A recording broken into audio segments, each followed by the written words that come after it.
Welcome back to the channel. It's roughly been 1 year since the 22 Creedmoor was officially released as a SAAMI spec cartridge with factory ammo and somewhat factory rifles. And I just wanted to do a review on how the 22 Creedmoor has been doing the past year, the insane performance you get out of a 22 Creedmoor, how I think it's personally the best Creedmoor, and lastly, will it overcome the king of 22 calibers? Let's find out. In front of me is the parent case to the 22 Creedmoor, the legendary, infamous 6.5 Creedmoor. So back in 2014, Horizon officially made a 22 Creedmoor Wildcat from necking down a 6.5 Creedmoor down to 22 caliber. The 22 Creedmoor really stands above its competition right now. Now you could make arguments because the 22 Creedmoor was made for heavy bullets in mind, while the older standard 22 Magnums or 22 caliber cartridges were really made in mind with like really light bullets. But I mean, Horizon claims this is the most powerful 22 cartridge, at least SAAMI spec cartridge. Well, I think it's debatable. They're probably going off of like foot-pounds of energy at a certain distance makes it the most powerful. I think the true crown of just pure speed and power is probably the 220 Swift. This thing is a speed demon, and with its fast twist, it's well above its weight. Okay, I don't want to give you guys wrong information about the 220 Swift and the 22 Creedmoor, so I did some fact checking, and lo and behold, Horizon's right. The 220 Swift does not have as much water capacity as a Creedmoor, so you're seeing about 3 more grains of capacity in the Creedmoor over a 220 Swift, and GRT also confirms it's about a 3 grain difference. So yeah, my bad, Horizon.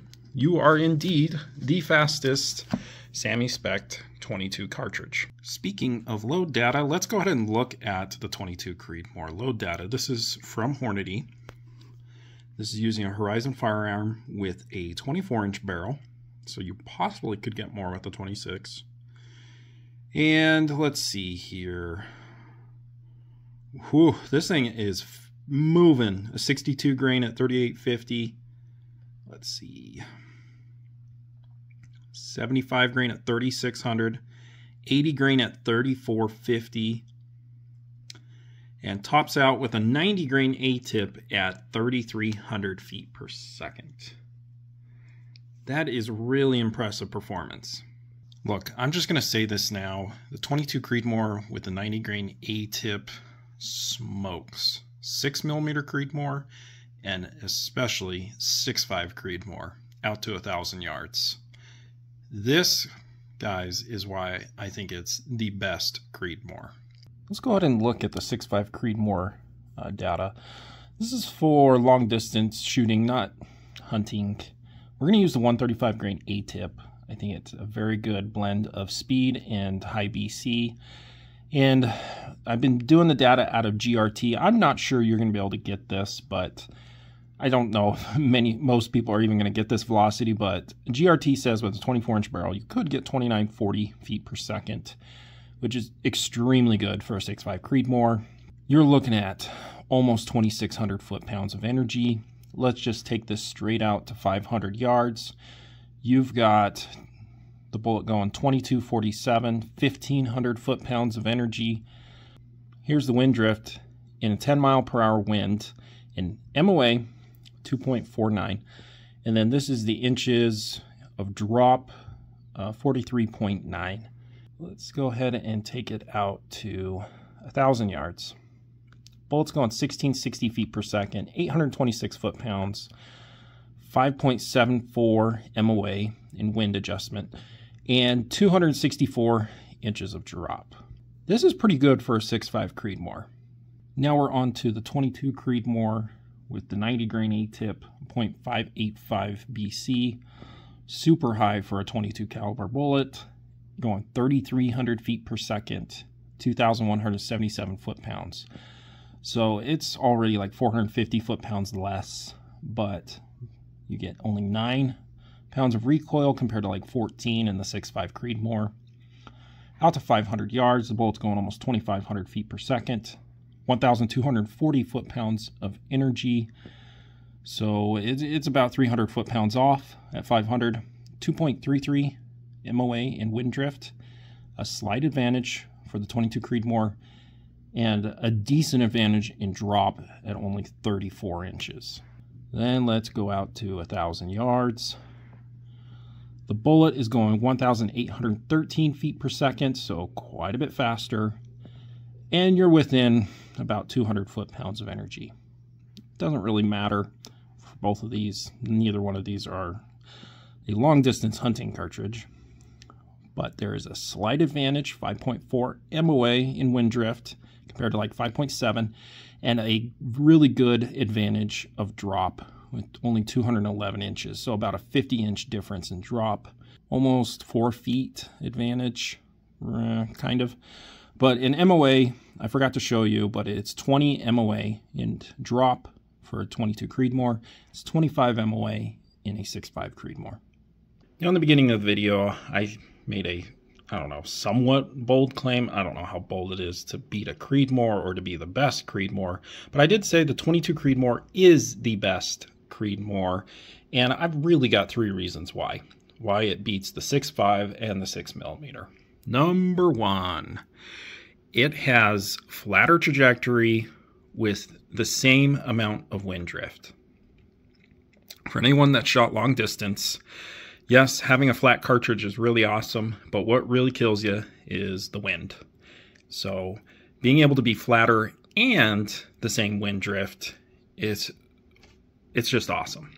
I've taken a 22-250 Remington, which really is flatter than a 22 Creed because you're shooting really light bullets, but good heavens, it's just so tough to hit a target at 800 to 1,000 yards with a little 35 grain bullet that moves so much in the littlest of wind.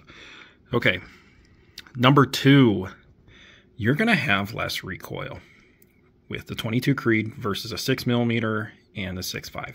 It helps whether you are taking shots at varmint and whether you miss on that varmint and you need to take a quick follow-up shot, or whether you are seeing where you missed on a metal target. There's just not a lot of recoil for this, and so it makes it super easy to make a follow-up shot and to see your shot as you take it. Lastly, yeah, in the last 10 plus years, people are really poo-pooing on speed, and it's really about the high BC bullets, but, well, I'm here to tell you, speed is only going to help you. It's a given. You're going to be able to get this cartridge to be very accurate. Why not have the extra velocity? Velocity helps you out so much at long distance shooting. And when you get that with less recoil, yeah, this is a home run, in my opinion, for the Creedmoor. All right, so this isn't a perfect cartridge. There are no perfect cartridges. What are the drawbacks to the 22 Creedmoor? Number 1, there are no budget rifle options in this.